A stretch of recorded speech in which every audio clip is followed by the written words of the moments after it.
हम लोग देखते हैं क्या भाई, class 12th all BBI objective होगा जो हिंदी है ना, सूरदास चैप्टर 2 से, ठीक है, जो पद खंड का है।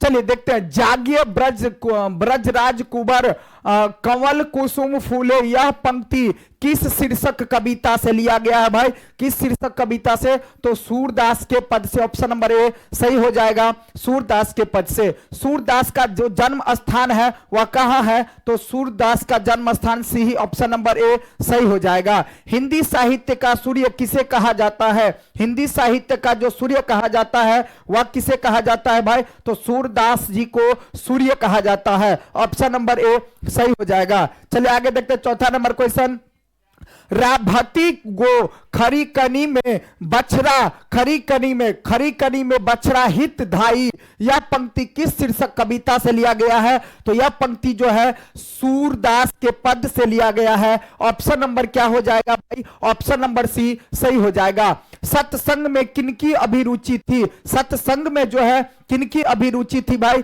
तो यह हो जाएगा सूरदास के, ऑप्शन नंबर बी सही हो जाएगा। कृष्ण भक्ति शाखा के कवि, कृष्ण भक्ति जो है किस शाखा के कवि है, तो क्या हो जाएगा Surdas, Surdas option number C सही हो जाएगा। चलिए 7वां नंबर क्वेश्चन देखते हैं भाई, 7वां नंबर में क्या है, सूरदास कौन सी रचना है, सूरदास की जो रचना है इसमें कौन है, तो सूरदास की जो रचना है सूरसागर है, ठीक है, क्या है भाई सूरसागर, ऑप्शन नंबर डी सही हो जाएगा, सूरसागर। सूरदास किस भक्ति के कवि है, सूरदास जो है भाई वह किस भक्ति के कवि है, तो सूरदास भाई किस भक्ति के कवि है, सूरदास कृष्ण भक्ति के कवि, ऑप्शन नंबर बी सही हो जाएगा, कृष्ण भक्ति के कवि है, ऑप्शन नंबर बी सही हो जाएगा। चलिए आगे देखते हैं, 9वां नंबर क्वेश्चन क्या कहा जा रहा है, सूरदास किस भाषा के प्रसिद्ध कवि है, सूरदास जो है भाई किस भाषा के प्रसिद्ध कवि है, तो ब्रज भाषा के ऑप्शन नंबर सी सही हो जाएगा। चलिए वात्सल्य के विश्व में अद्वितीय कवि कौन है, अद्वितीय कवि कौन है, तो सूरदास जी, ऑप्शन नंबर ए सही हो जाएगा। आगे सूरदास किस धारा के कवि है भाई, सूरदास जो है वह किस धारा के कवि है सूरदास, तो ये कृष्णाश्रयी, ऑप्शन नंबर बी सही हो जाएगा, कृष्णाश्रयी। कृष्ण कहां बैठकर भोजन कर रहे हैं, कृष्ण जी जो है कहां बैठकर भोजन कर रहे हैं, तो नंद बाबा की गोद में, नंद बाबा की गोद में, ऑप्शन नंबर ए सही हो जाएगा। प्रस्तुत प्रथम पद में कृष्ण को किसको सूचना दी जाती है किसको सूचना दी जाती है, तो भोर होने की सूचना, किसकी सूचना दिया जा रहा है, तो कि भोर हो रहा है, जागिए ब्रजराज कुंवर जागिए, ऑप्शन नंबर सी सही हो जाएगा।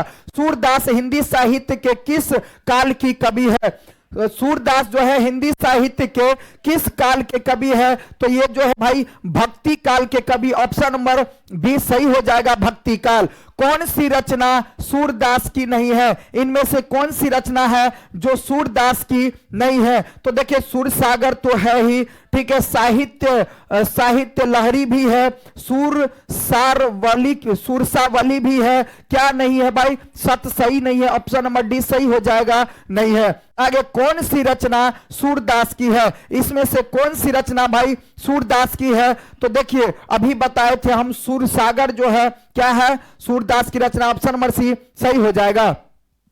चलिए आगे 17 नंबर क्वेश्चन देखते हैं, सूरदास किस चीज की भूख है, सूरदास को जो है किस चीज की भूख है, तो सूरदास को जो है ना कृष्ण की जूठन की भूख है, कृष्ण की जूठन, जब नंद बाबा और कृष्ण जो खा लेते हैं उसके बाद बोलते हैं उनका जूठन ही हमें दे दीजिए, तो कृष्ण की जूठन का भूख है। आगे क्या भाई, सूरदास की अनुमानित जन्म स्थिति जो है वह क्या है, जन्म तो क्या हो जाएगा 1478, ऑप्शन नंबर बी सही हो जाएगा, 1478। आगे मीरा ने अपना प्रियतम किसे माना है, मीरा जो है अपना प्रियतम किसे माना है, तो कृष्ण को, ऑप्शन नंबर बी सही हो जाएगा, कृष्ण को। आगे कछुक खात कछुक धरनी गिरावत छवि निरखती नंद रनिया में कौन सा अलंकार है, यह जो है कौन सा अलंकार है, तो अनुप्रास अलंकार है, ऑप्शन नंबर डी सही हो जाएगा, अनुप्रास अलंकार है।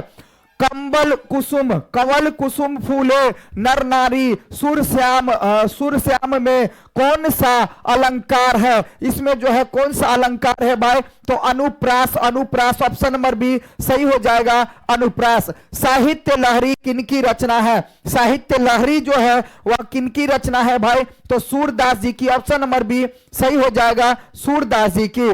सूरदास की रचना की भाषा क्या है? तो सूरदास की रचना की जो भाषा है वह क्या है भाई? तो ब्रज भाषा, ऑप्शन नंबर बी सही हो जाएगा भाई, ब्रज भाषा। आगे चलते हैं, सूरदास के दीक्षा गुरु का नाम क्या है? देखिए सूरदास के जो दीक्षा गुरु का नाम है वह क्या है भाई? तो सूरदास के दीक्षा गुरु का जो नाम है वह वल्लभाचार्य, ठीक है, वल्लभाचार्य। अगर भिक्षा गुरु कहेगा तो नरहरि दास, और अगर कहेगा क्या सूरदास के दीक्षा गुरु कौन है? तो वल्लभाचार्य, ऑप्शन नंबर सी सही हो जाएगा, और भिक्षा गुरु नरहरि दास। चलिए आगे चलते हैं, सूरदास किस मार्ग में दीक्षित हुए? सूरदास जो है किस मार्ग में दीक्षित हुए? तो ये पुष्टि मार्ग में, ऑप्शन नंबर सी सही हो जाएगा, पुष्टि मार्ग में। आगे, वल्लभाचार्य से मिलने के पूर्व सूर किस भाषा के पद गाते थे? किस भाषा के पद गाते थे? तो ये जो है दैन्य भाषा, ऑप्शन नंबर सी सही हो जाएगा, दैन्य भाषा। सुरसागर किसकी रचना है? सुरसागर जो है भाई किसकी रचना है? तो सुरसागर जो है भाई सूरदास की, ऑप्शन नंबर बी सही हो जाएगा। चलिए देखते हैं हम लोग 28 नंबर क्वेश्चन में क्या कहा जा रहा है भाई। तो आचार्य रामचंद्र शुक्ल को सुरसागर परिसीमित लगा क्योंकि वह क्या? तो गीति काव्य है। क्या है भाई? गीति काव्य, ऑप्शन नंबर बी सही हो जाएगा, गीति काव्य है, ऑप्शन नंबर बी सही हो जाएगा। आगे, राधार सकेली किसकी रचना है भाई? यह जो है किसकी रचना है? तो ये सूरदास की, ऑप्शन नंबर ए सही हो जाएगा। सुरसागर किस भाषा में रचित है? सुरसागर जो है भाई वह किस भाषा में रचित है? तो सुरसागर जो है वह ब्रज भाषा में, ऑप्शन नंबर सी सही हो जाएगा, ब्रज भाषा में। सूरदास के संकलित पदों में कौन सा रस है? कौन सी रस है भाई? तो ये जो है ना वात्सल्य का रस है, ऑप्शन नंबर बी सही हो जाएगा, और बहुत इंपॉर्टेंट क्वेश्चन है भाई। चलिए आगे चलते हैं, 32 नंबर क्वेश्चन में जो है ना, किसकी रचना श्रीमद् भागवत, ठीक है, श्रीमद् भागवत की पद्धति पर 12 स्कंधों में हुई है? 12 स्कंधों में हुई है, तो क्या हो जाएगा? इसका आंसर क्या हो जाएगा भाई? सुरसागर की, ऑप्शन नंबर बी सही हो जाएगा, सुरसागर की।